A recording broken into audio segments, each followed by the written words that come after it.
Saya ingin bertanya, apakah hal-hal yang tidak dilakukan atau dicontohkan oleh Rasulullah SAW? Tolong kalau nulis nama Rasulullah jangan ditulis SAW.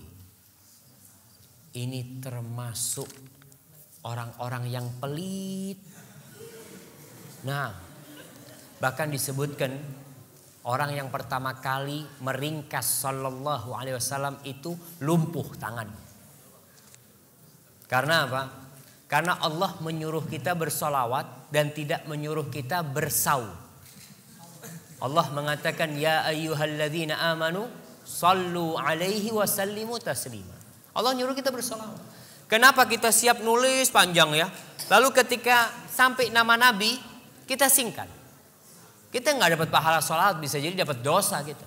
Tatkala menyingkat solawat untuk Rasul SAW. Maka katakan Rasulullah sallallahu alaihi wasallam.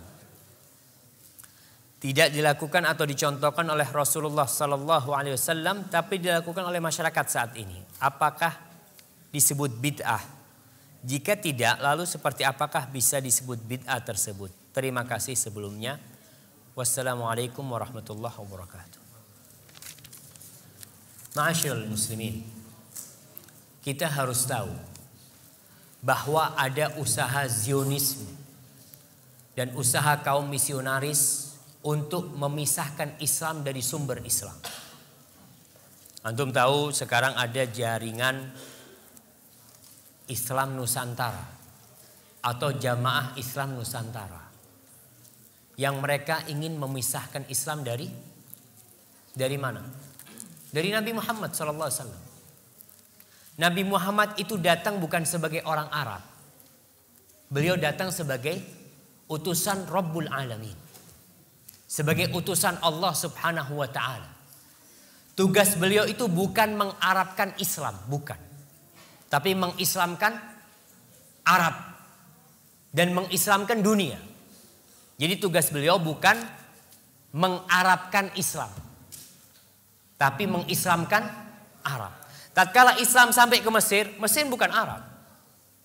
Dan Mesir pada waktu itu dikuasai oleh Romawi. Jadi Islam. Kemudian Islam sampai kemana? Ke Spanyol, ke Eropa. Eropa jadi Islam, bukan jadi Arab. Bukan. Jadi Islam. Ketika Islam masuk ke Indonesia, Islam itu mengislamkan Indonesia, bukan mengarabkan Indonesia, bukan. Tapi mereka berpikir, mereka ingin memisahkan Islam dari Arab. Nggak bisa. Islam dipisahkan dari Arab, gimana mau dipisahkan? Nabinya orang Arab. Al-Qur'annya bahasa Arab. Apa bisa sholatnya diganti bahasa Indonesia? Karena Islam Nusantara sholatnya jangan pakai bahasa Arab lah. Kita kan di Indonesia.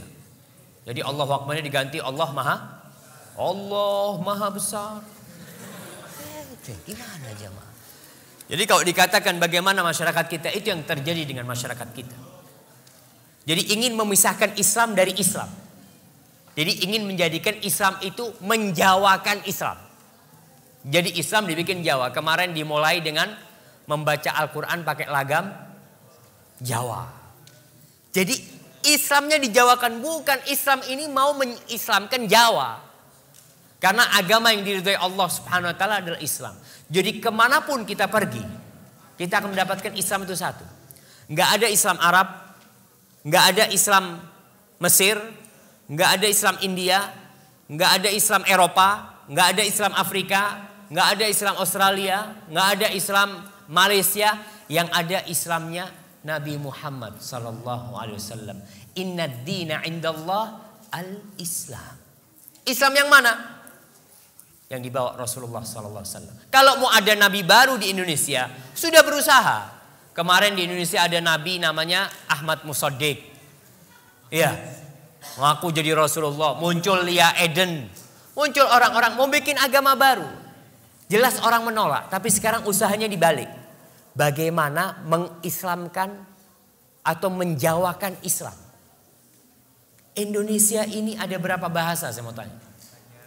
Ada 300 lebih bahasa di Indonesia. Ada berapa suku di Indonesia ini? Ada ratusan suku. Terus mau gimana? Apa setiap suku punya Islam yang berbeda-beda nanti? Ini Banyuwangi Using, Islam Using. Ada Islam Madura, ada Islam Sunda, ada Islam, nggak mungkin jamaah. Dan itulah usaha yang perlu diperbaiki ya. Bahwasanya agama yang diridhai Allah ini agama Islam, bukan agama Jawa, bukan Islam Jawa. Terus bagaimana dengan kita lihat tradisi-tradisi? Orang memang kalau kita lihat, ya ana harapkan ada di antara antum nanti yang memiliki niatlah untuk memberikan manfaat kepada orang. Di Indonesia banyak tradisi-tradisi Jawa. Ketika Islam masuk ke Jawa, Islam itu melalui 2 periode. Yang pertama, periode pengislaman Jawa, pokok Islam. Orang Jawa pokok Islam. Dia mau sholat, nggak sholat, yang penting Islam. Dulu ada acara namanya sekaten. Sekaten itu dari syahadaten. Jadi orang dulu masuk pokoknya syahadat dulu. Mau sholat nggak sholat nggak apa-apa. Lalu kemudian Wali Songo, ulama-ulama yang datang ke Indonesia ingin menyempurnakan Islam itu. Islam yang sudah masuk ke Indonesia. Tapi penyempurnaan Islam itu tidak pernah berhasil sampai hari ini. Karena ketika mereka sedang berusaha menyempurnakan Islam, masuk Belanda dengan salibnya. Masuk Belanda dengan salibnya. Masuk Belanda dengan misionarisnya. Bahkan sebelum ada Al-Quran diterjemahkan ke bahasa Madura, sudah ada Injil berbahasa Madura pada waktu itu. Kita tahu bahwasanya penjajah itu membawa 3. Apa yang mereka bawa? Mereka cari gold, terus glory, dan gospel. 3G. Mereka cari kejayaan, mereka cari emas, dan mereka akan tebarkan gospel itu. Dan itu yang terjadi di Indonesia. 350 tahun kita dijajah, alhamdulillah masih Islam ya. Walaupun ada yang masuk Kristen, ada, tapi tetap kita menjaga keislaman kita seperti itu. Kemudian mereka berusaha bagaimana orang Islam tetap Islam tapi Islamnya nggak benar. Itu yang terjadi sekarang. Bagaimana orang Islam jangan keluar dari Islam lah, tetap Islam tapi Islam yang ya sudah nggak ngurus sama Islam. Bayangkan ada seorang profesor doktor nih, guru tafsir, guru besar di UIN Syarif Hidayatullah, kalau nggak salah, dia itu menghalalkan homoseksual. Dan dia ingin merubah undang-undang agama. Kalau di situ kan ditulis undang-undang calon mempelai lelaki dan perempuan, dihapus, nggak harus lelaki perempuan, boleh lelaki sama lelaki kamu. Na'udzubillah min dzalik. Ini usaha untuk merusak Islam itu sendiri. Yang mungkin antum kenal dengan Islam liberal ya, seperti itu. Itu usaha untuk merusak agama Allah Subhanahu wa taala. Jadi kalau dilihat bagaimana tradisi-tradisi, kita lihat tradisi itu, kalau tradisi itu tidak ada hubungannya dengan ibadah, ya nggak ada masalah. Tapi kalau sudah hubungannya dengan agama tradisi itu, maka yang mana yang harus diikuti? Tradisi apa agama? Agama Allah Subhanahu wa taala. Tinggalkan tradisi. Namun orang yang meninggalkan tradisi akan menyulut api permusuhan. Betul. Nabi Muhammad SAW dimusuhi orang satu kampung. Bahkan mau dibunuh, mau diusir. Gara-gara apa sih? Meninggalkan tradisi. Orang-orang Arab itu tradisinya dari dulu. Mereka minta-minta sama patung ya. Antum lihat.